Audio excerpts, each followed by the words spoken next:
बहुत अच्छा आंसर है आपका। तो वास्तव में जब वर्ड एक शब्द आता है कि त्याग, हमें त्याग करना चाहिए, है ना, तो त्याग क्या है? त्याग को आप अलग अलग ढंग से डिफाइन कर सकते हैं। त्याग को समझने के लिए मैं आपको एक छोटा सा यहाँ पर एक दृष्टांत दे सकती हूँ।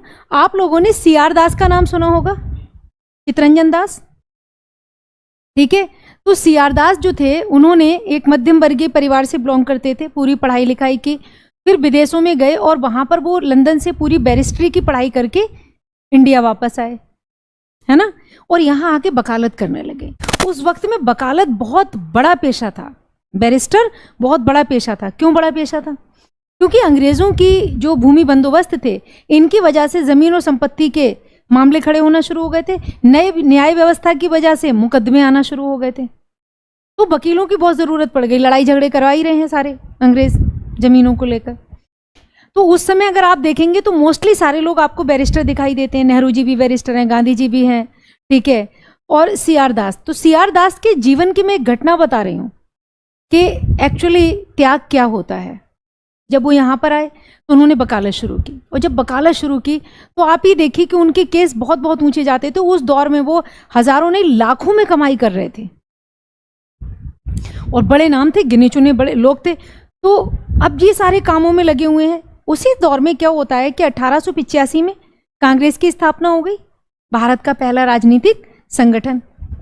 और फिर जितने पढ़े लिखे लोग थे खास तौर से, वो सब किससे जुड़े? कांग्रेस से जुड़े, जिसमें अध्यापक थे, शिक्षक, ठीक है। दूसरा कौन है? शुरुआती दौर में जमींदार, कुछ जमींदार भी इससे जुड़े हुए थे। वकील हो गए इसमें, ठीक है, सारे वकील आ गए, मैनेजर आ गए, अगर कोई इंजीनियरिंग लेवल का व्यक्ति काम कर रहा है वो आ गए, तो ये सब, और छात्र जो हायर एजुकेशन वाले थे। कांग्रेस की स्थापना हो गई। कांग्रेस के उद्देश्य धीरे धीरे जो है वो क्लियर होना शुरू हुए कि उनके उद्देश्य क्या है।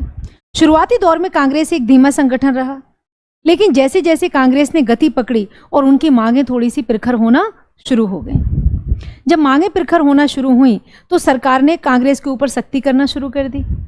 परिणाम ये हुआ कि कांग्रेस के कुछ नेताओं ने सरकार का तीव्र स्तर पर विरोध करना शुरू कर दिया, और इस विरोध का परिणाम था स्वदेशी आंदोलन।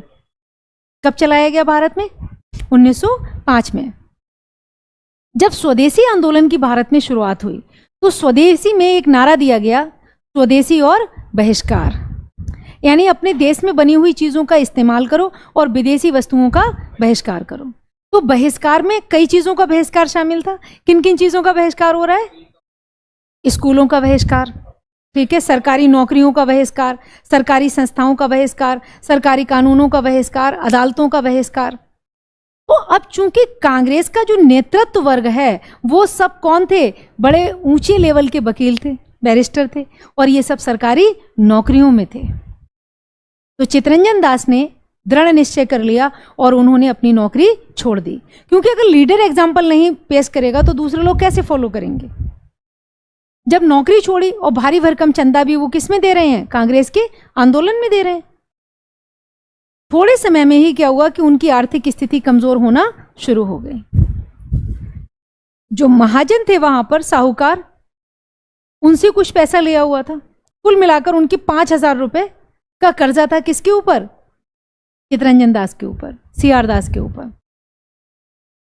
अब बताइए, इतने बड़े लेवल का वकील रह चुके हैं वो, लेकिन अब हालात थोड़े से बदल गए। साहूकार ने उनके ऊपर दबाव बनाना शुरू कर दिया। वो जब देखो तो उनके घर पर आ जाता था पैसे मांगने के लिए, लेकिन अब सी आर दास के पास पैसे नहीं थे, क्योंकि वो देश सेवा में लग चुके थे और उन्होंने दृढ़ निश्चय कर लिया था कि मैं अब सरकारी काम नहीं करूंगा, सरकार की नौकरी नहीं करूंगा, काम ही नहीं करूंगा, क्योंकि अगर वो काम कर रहे हैं तो किसके खिलाफ होगा? किसानों के खिलाफ होगा ज्यादातर। एक दिन क्या होता है कि वो जो साहूकार था वो पैसे मांगने आया, ठीक है, तो वो दरवाजे के बाहर बैठा था। उसने देखा कि अंदर बैठक थी, बैठक में सी आर दास बैठे थे और वहां पर एक बहुत बड़े जमींदार बैठे हुए थे। बंगाल की बात है, बंगाल से बिलोंग करते थे वो जमींदार उनसे बातचीत कर रहे थे। तो साहूकार ने कान लगाकर सुनने का प्रयास किया कि क्या बात हो रही है। वो एक मुकदमा लेकर आए थे। उन्होंने सी आर दास का बहुत नाम सुना था कि वो जो मुकदमा लड़ते हैं वो उसमें हारते नहीं हैं।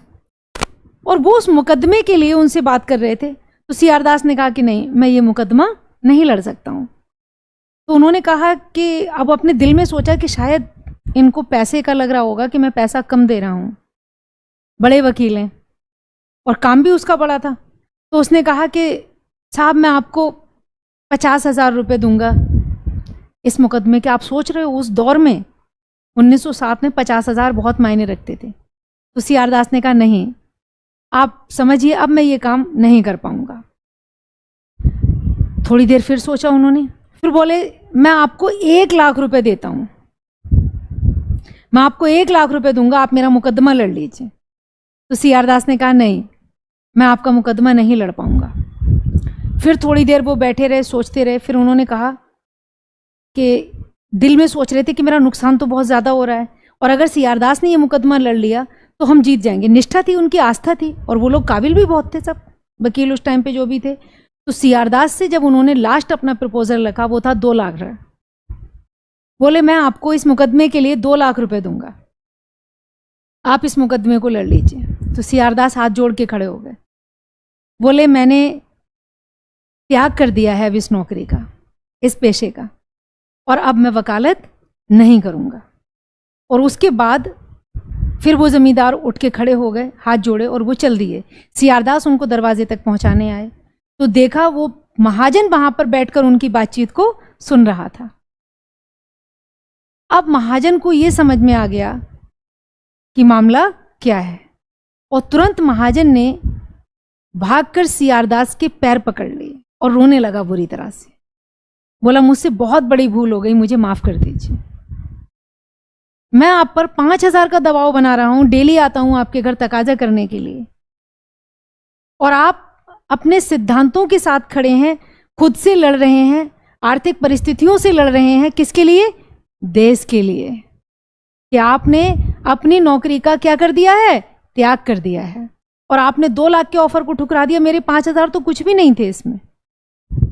जब हमारे सिद्धांत, जब हमारे उसूल एक लेवल पर इस तरह आ जाएं कि हमें उनको फॉलो करना ही है, जब हम मॉरल वैल्यूज के साथ में जुड़ जाएं, और तब आप अपनी बड़ी से बड़ी उन चीजों का त्याग कर दें जिनके थ्रू आप बहुत ज्यादा पैसा कमा सकते हैं, तो एक्चुअल त्याग वो होता है। तो सीआर दास का त्याग